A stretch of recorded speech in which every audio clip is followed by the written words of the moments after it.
Today's edition of the podcast is brought to you by Coach Me Plus. Coach Me Plus is the leader in athlete management software and a product that I've been lucky enough to be using for a little over a year now.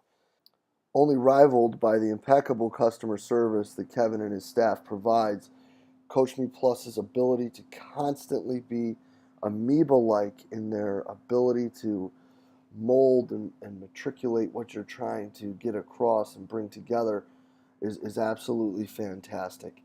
Their constant pursuit of better ways and better methods and innovations and progress to their own product is absolutely fantastic. Go over to coachmeplus.com. Check out what they got, guys. It's something that I guarantee you won't be disappointed with. Hello and welcome to the podcast. Today, guys, we have a sensational discussion with IFAST Physical Therapy's Bill Hartman. Bill and I are going to get right to it, and we are going to talk about return to play protocols. Bill starts out, sharing with us how they work with people at IFAST and how the return to play protocol is fit in with the entire program that they have there at IFAST. And he gets into how the two, both therapy and training, connect and what evaluations they use with their athletes to make sure that they are safely progressing them towards this return to play in their sport. Next, he gets into individualization and how that's the focal point of everything that they do. And of course, guys, it wouldn't be right if we didn't sit down and talk about All Gain No Pain, an awesome product that Bill just put out. So this is an absolutely killer talk, guys. I hope you enjoyed it as much as I did. Let's get right to it. Bill, thank you so much for being on with us today, bud. Hey, thanks for having me, Jay. Always great to talk to you. Yeah, man. Well, listen, I think one thing that we can talk about for a while here that could help a lot of strength coaches is if we talk about some return to play protocols and like getting people back into the action, whether it be back into the weight room or actually where it matters, like back onto the competitive field. Well, that's the only place it matters, right? Yeah, no doubt about it, right? So let's talk about that because you guys have a pretty awesome setup out there in Indianapolis with everything being under one roof. Let's Right. talk about how Bill handles it and how IFAST looks at things, and let's go from there. Okay. Well, I mean, it's incredibly straightforward because we do have therapy in house, and then, I got my business partner Mike Robertson, handles the oversees all the training side of things, and we'll take an athlete from day one if we need to. I rarely do the post surgicals. I'll be honest with that, just because my therapy business is a cash based business. So it's not ideal for that early phase of the recovery. What I usually tell folks is that come in after you've done all the primary stuff where you're starting to break back into some of the more dynamic activities, and that's where we really start to make the impact.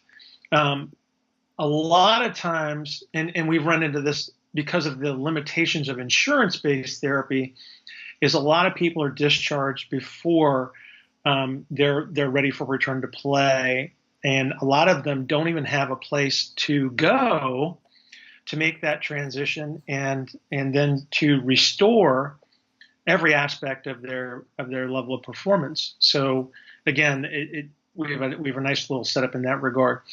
If you want to distinguish between the two sides of things, where we have the rehab on the one side and then the sports training on the other, what I look at my role is to expand the variability of that human as much as possible. So a lot of people still come to us with limitations. They may have limitations in joint range of motion. So if we got like a post ACL or whatever, and a lot of them may not have that full comfortable flexion or that full hyperextension that you want to see in an athlete, we're working on trying to regain that through the exposure of the entire system. And we're talking about respiration, we're talking about thorax mobility, we're talking about pelvic orientation and mobility, and not just the knee. Because a lot of times when we're looking at a patient, we can't really tell what is driving that limitation per se. We understand the mechanics of things, how the knee may function, but we don't know what the driving force may be as to why movement in general, or if we can categorize it as movement variability, the ability to adapt and change, why it would be limited. So my role is to expand that variability as much as possible. Because again, I don't know what the limiting factor is. I don't know what the limiting system is. And a lot of times when we take this approach, it makes all these changes a little bit easier. So I may have the influence of a hip or the influence of a thorax that may be affecting the knee. So they've lost the ability to adapt through the rib cage. And so we restore that, and then suddenly we've got access to both hips, and then the knee itself no longer has to maintain its compensatory motion in the transverse plane, and then that allows us to get back the sagittal plane extension flexion that they were missing in the first place. So that's my role. And then once we've achieved that, then we try to transition them into more of just the reconditioning phase, which is what we have out in the sports training realm. And what we'll do then is we just do periodic follow-ups between what I do in my PT room and then what they do out in the gym. And then we make this nice smooth transition where we talk about restoring a broad spectrum of variability to the system in my realm. We may actually have to narrow some of that variability in the performance realm, because we're talking about like a specific type of athlete. And I'll give you two extremes. Say I'm working with a high jumper versus a soccer player. So with a high jumper, I have a very specific realm within which they function. So it's very, very narrow. The only run up they have is their approach to the bar. It's very explosive. Very, very limited in regards to what is necessary from a mobility standpoint. Whereas if they have too much variability, then they have too much that they have to control, and therefore their sagittal plane propulsion may be limited in that regard, because now they have to control all three planes. So we may actually have to reduce some variability from the rehab to the performance realm. Whereas with a soccer player who has broad spectrum needs from high to low power outputs, broad base aerobic conditioning to high speed stuff, where we need to maintain a little bit more of that broad spectrum of variability. So again, we have to train them a little bit differently in that approach. But if you want to look at it on a simple scale, rehab is going to be spending most of its time expanding variability. Sports training is going to sort of optimize or narrow that variability. That's awesome. So now let's take a step back, and I think that those two examples are perfect for us to keep going with. Okay. So when you take someone through that realm of therapy into the point where they're now developing more of the, dare we say, sport-specific qualities, Sure. how do you connect those two realms?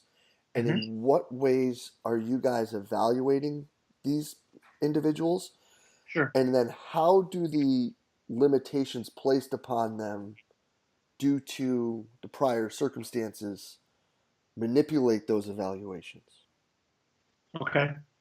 So we're going to do a lot of the standard stuff from a performance standpoint once they reach that capability, right? So, we're going to do some jump-based testing, or we're going to do some energy system-based testing, or something to that effect, right? So we have a standard of comparison, right? So think of all the categories of abilities that you could think of, from flexibility to strength to power to compensatory activities and such. We're going to make a direct comparison between where they are now and where we perceive them to need to be, and we can try to base that off of previous information if we have that available to that, or we're going to have to project. And again, we just make our best model in that regard. There's unfortunately not always a right and wrong in that regard, but I also have a standard from when they first see me. And then I have elements of change over time. And so what I'm going to do, and this is done on an individual basis, is I'm going to look at key indicators from my perspective in regards to how I would assess the motor system, which is through range of motion. So I have certain tests that I'll monitor on a regular basis, and then I'll be able to tell. It's like, okay, are we narrowing this athlete's variability because of all the stressors that are being applied, or are we maintaining that variability because we're managing it really, really well? And so we have to combine our physical performance tests that we would do, from our end game standpoint, like I said, our jumps and our energy based activities, and we have to also consider the previous test that told us, like, okay, we have a variable motor system or we have an invariant motor system, and then we just try to optimize. This is, people want to say, like, okay, here's this standard of measurement, here's exactly what it should be, and we live in this realm of the unfortunate unknown in many cases because of the complexity of athletic performance. There's so many factors that influence an outcome. A lot of times we may not even know right away what is going to stand out, what is going to make the difference. And so we measure a lot of stuff. We keep measuring a lot of stuff, and then we see, what changes are made, what looks favorable. If we find something that's favorable, then we amplify that. We keep doing stuff in that general category of activity because we want to reinforce good stuff. If we find something that appears to be promoting a negative outcome that may interrupt with the end performance, then we want to dampen that strategy. So again, there's no right or wrong. What we have is this continuous algorithm based on the information that we can acquire, the information that appears to be meaningful, and then what we perceive as the end game. It would be really, really nice if we had this rule book that we could consider, but the reality is we just don't have that. And so what we do is we run each individual as their own experiment. And again, we model what we would consider the ideal performance, and then we try to approach that model as much as we can.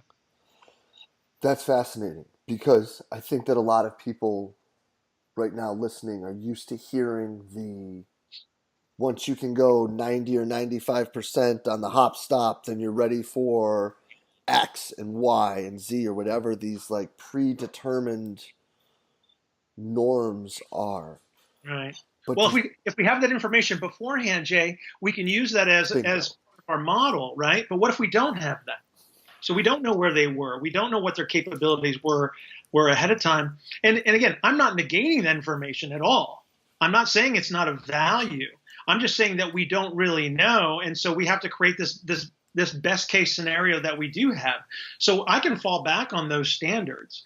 I can say that, okay, we estimated your anaerobic threshold, even though it doesn't exist. We estimated that at such and such a heart rate, and so I want to train you at this level for such and such an output, and we're going to develop this energy system, even though we don't really know if that's the energy system that you're using at the time, because we can't tell. I mean, so we have all these maybes and ifs. And again, I'm not negating anything. It's like that's just part of the model that we have to construct, that we're going to base off our decisions off of. And we just have to make the best decisions that we have available to us. Like I said, I wish there was this one, standard that we could use. We just don't have it. No, that's awesome. And I love the fact that you said, well, we don't have that information, because that's something back when Art ran BSMPG, there was one of those after events, and I sat there with Eric Helland, and we talked about that for like, it could have been 5 minutes, it could have been 3 hours. I mean, you know how it can get when you talk with E. Absolutely. And that's like both, like what we just kept saying is, it's like, but we don't ever sit there and have these quantified things that we know we're going to look at later before. Right. And I think that that's so important. Yeah, I think that if we have a picture of what that athlete was prior to, and we've got an understanding of where they are, we do have a better constructed model, but again, we have to get comfortable with not knowing, Hmm. and I think that's one of the hardest things to explain. I take students every semester, and they've been drilled in school based on the standards that they'd have to learn for their boards exam, and so they have to learn in these absolutes, and then they get out into the clinic, and then they realize that, okay, here's a dose of reality, that didn't work, and we have these tests that are supposed to tell us these things, and they're just not terribly accurate, and so I think the most impactful thing that we can start to accept is especially when we're working with someone that's transitioning from a rehab environment to a sports training environment, is that we still have to look at them as this unique individual with unique experiences, and they're not going to progress at the same rate that someone else will, and their challenges, while we can look at all ACL reconstructions as similar, from the procedure, we can't look at the athletes as being identical and progressing at the same rates and at the same standard, that we would hope that we could do. Oh yeah, no doubt. Because the problem with a protocol is for an N of one in every situation. Right, right, and that's the phrase that I always use too. It's like everybody's their own experiment. We don't. So here's the problem with science, and I love science, and I consult it all the time. We have to stay informed, because science provides answers to why, but practice is driven by practitioners and coaches. We're the ones that determine the hypotheses that get tested, because we do things, and like some things work and some things don't, and we just want to know why. But science defaults to the average. And I would hazard to guess, Jay, that the group of people that you work with on a regular basis rarely would fall into that category as average. Now, you're going to have a broad spectrum of people, but you know as well as I do that the exceptional people that you're exposed to on a regular basis, you write two, or you put two guys on the same program, and you get two different outcomes. Hmm. And one guy's going to be like this high responder, and the other guy's not going to have any response, or he's going to have this negative response. And well, we have to accept that fact. And again, even when you're working with large groups, we have to find ways to identify specific needs and modify what we may look at as this overarching generalized model, and then try to gain some elements of individualization to allow everybody to make the progress that we expect them to. So then, how would you personally deem that individualization to be driven? Because I think that that's something that a lot of people look at in a lot of different lights. Yeah. Well, I think that, we turn somebody into their own experiment.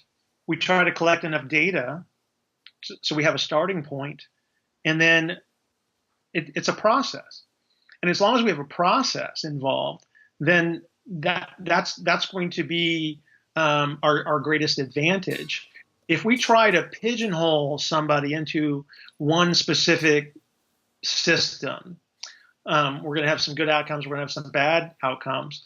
But if we can develop a process where we have multiple elements that we can influence, so I might use a certain set of assessment tests on one individual, and they might not even apply to the next individual, just because of the demands of their sport, the uniqueness of their body structures. You take a 6'8" basketball player and compare them to a 5'8" soccer player. They test radically differently in many cases, and then they have some similarities too. And so I have to take all of those things into consideration. So the real key, while we try to narrow the influences within the group, we still have to look at people as individuals. Oh, no doubt. And it's funny that you picked 5'8" and 6'8" with a soccer player and a basketball player, because you're dealing with a guy that's about 5'8" that used to play soccer, who works with basketball players for a living now. Well, then you know it better than anybody. That it's huge difference. I mean, just that trying to manage that extra foot of height without a significant change in the base of support. Oh, It's a tower, compared to a short building. It's I mean, just the demands placed on every system involved. I mean, take your vestibular system at 5'8", raise it up, stand on mm-hmm. a 12-inch chair, and tell me if your perspective doesn't radically change. Tell me if your demands for balance don't radically change. Well, how are you going to manage that system? If I'm a foot taller and just as narrow, it's totally different. So again, we can't say that, okay, he's an athlete, all their demands are the same, they should be trained the same. There's certainly common elements, no question about that. I get that part. But there's also going to be those individualized elements that make them unique. It's just like, trying to work with 5 different golfers. There's elements of a golf swing that have to be there.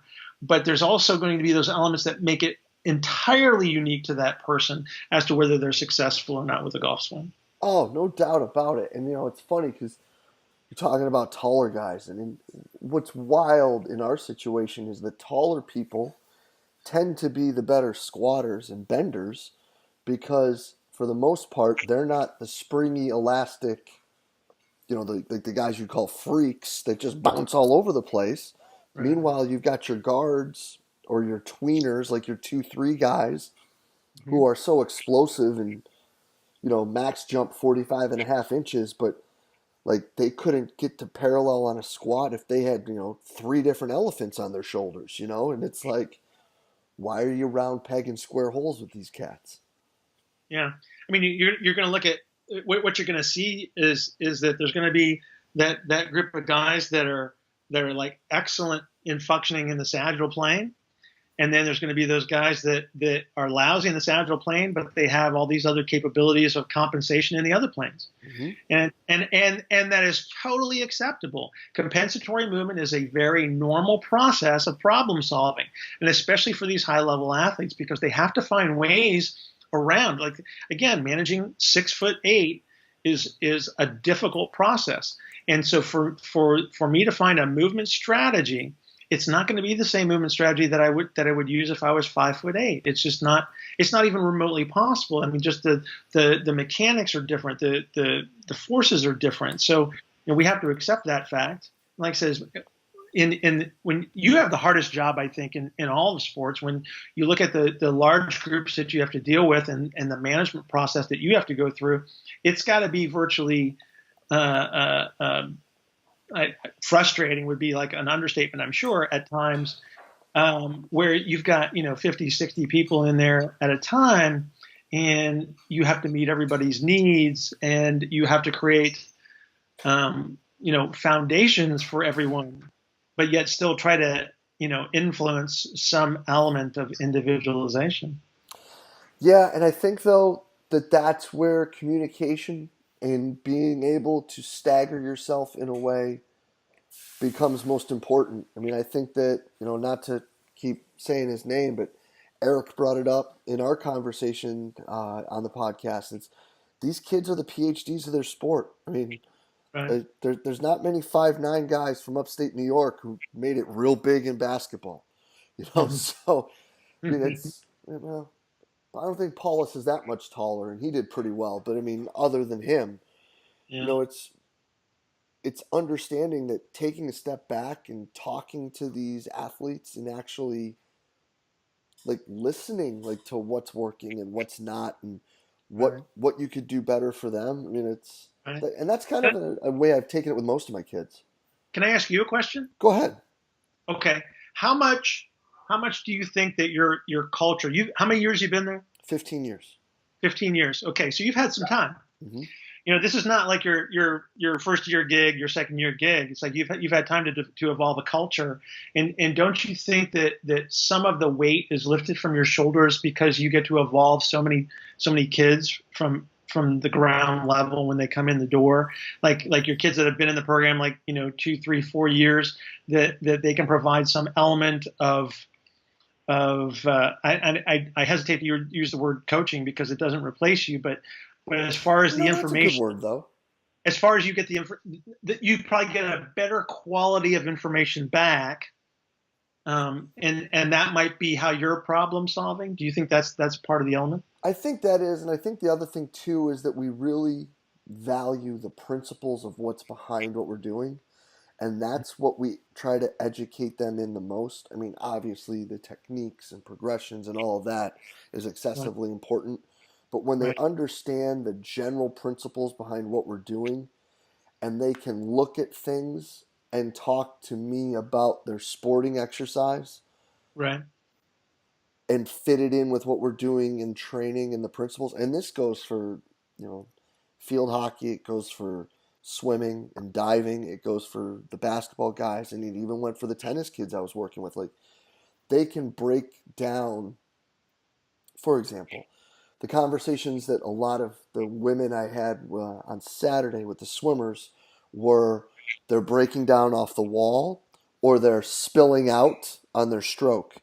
So they hmm, know that like a backstroker isn't finishing through with their catch that's like slipping out and not going. So we talk about okay, what's involved in the movement? What hmm, can we put in? And then the next question is always, well, if we're going to add, what are we going to take out? Like, what isn't working for you? And I think right, that being able to ask them those questions builds even more of that, um, I don't know, trust, buy in, understanding. And right, then really they just talk about it every other week with me. And it's like, hey, when I'm not getting better, either in the water and or at the exercise that we're asking to help in the water, what should we do? And the answer is always like, well, if we're still getting better in the water, let's just keep progressing or yeah, let's just change it. Because at the end of the day, most of what we do is just general in nature anyway, right? yeah. So if it's not eliciting the response we want, what are we doing it for? Right. Well, and again, I think that we're talking about a very similar process. We just do it in a little bit more of an acute scenario where I can focus on the one guy because I don't have to train these big groups. Now, granted, we do have some team oriented stuff that we deal with as well, but you're just getting the same information from a little bit bigger group and able to apply it in your realm. And like, you're asking the same questions, you're getting the same information that I'm getting. I just have to talk to one guy. Yeah, but I think that's important whether you're talking to one person or 100 people because like we all talk about individualization and that's why I asked that question earlier because to many people individualization is well, Bill and Jay are both squatting 8 doubles in their dynamic effort box squats, but Bill's 50% is 250, Jay's 50% is 150, so it's individualized for him versus Jay. And it's like, well, is it? Or is it just the same thing, just scaled? I got you. Hey, thanks for giving me the bigger squat too, by the way. I appreciate that. Hey, man, I saw the video on Facebook this weekend outside, barefoot, getting after it. I can't compete at that. I'll tell you that right now. But speaking of training, there's another Mhm. thing that we have to touch upon because if I Okay. don't, I'm going to be mad at myself, and that's the book. Oh, yeah. So, Yeah. I got a how book. about, yeah, allegedly, there's a book out by Bill Hartman right now. Let's talk about where the idea came from Mhm. and what drove it. Okay. Real simple. There's two questions that I get asked on a regular basis, and part of it is because my office is in the fitness and sports training facility. So we get a lot of people that are chronic exercisers that are dealing with pain or injuries. And the two questions I get is, can I keep exercising? And if so, what should I do? And then at discharge, it's like, what do I do now? And that's not a 5 minute conversation, Yeah. right? And it turned out that it's a 20 chapter conversation. So that's what I did. I took the best answer that I could come up with that would work for the most people that I encounter, and I took my most common patient, which would be your basic over 40 guy that exercises on a regular basis, and he wants to make his comeback. And so that's who I wrote it for. Now, we find out, through exposures. It's been out for a little over 3 weeks, maybe 3.5 weeks, and we found out that a lot of women are buying the book, and I appreciate that, and it certainly is applicable. But again, my target was my primary model patient, if you will. But that's basically why I wrote it, because now the answer is just read this. And so what I did is I actually created the process. It's like, okay, you're done with therapy. Here's where you start. This is step one, and so we established some principles to rebuild a foundation of resilience first. That has to come first. Think about this. Intensity is easy. I don't care how old you are. It's always easier to work harder than to do the due diligence of building a foundation of resilience. And resilience represents the comeback. It is the comeback. If you look up the definition of resilience, it is the restorative component. And we're already exposed to stressors. It's like the last thing I need to do is expose you to another stressor, potentially cause you to develop limited movement capabilities and start to overload tissues again or experience pain again. And so that's why it's structured that way. Then once we develop those elements, we can superimpose the intensity back on top of it in a much safer pattern of activity, because now we have this foundation of resilience that will prevent the stress associated with the intensity from being overwhelming and put us right back where we started. So that's, in a nutshell, that's the essence of the book. No, and that's awesome. And I love the fact, just like we were talking about before, that it's all principle based, and it's giving people the opportunity to do what they got to do and move forward and make better decisions for themselves as long as they understand the principles of it. Now, where can people grab a copy of this, Bill? It is actually on Amazon right now. If you just go to Amazon and you plug in the search engine, all gain, no pain, it should come up. It is, thanks to so many people, it is now an Amazon bestseller. So that's pretty cool. It's like number one in a bunch of categories. So I appreciate the interest in that. I can't thank people enough. And then from there, there's links. It's a Kindle book right now. We're working on the paperback. So there's links in the Kindle book to get you to a membership area of my website for free.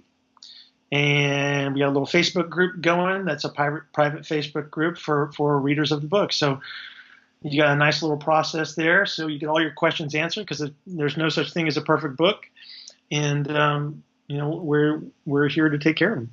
Yeah, no, that's fantastic. And Bill, this is awesome stuff, man. I can't thank you enough for spending the time with us today, buddy. This is great. People are going to love it. Well, I appreciate you having me, Jay. I really do. Yeah, man. Well, thank you very much, and we will be in touch real soon. Okay.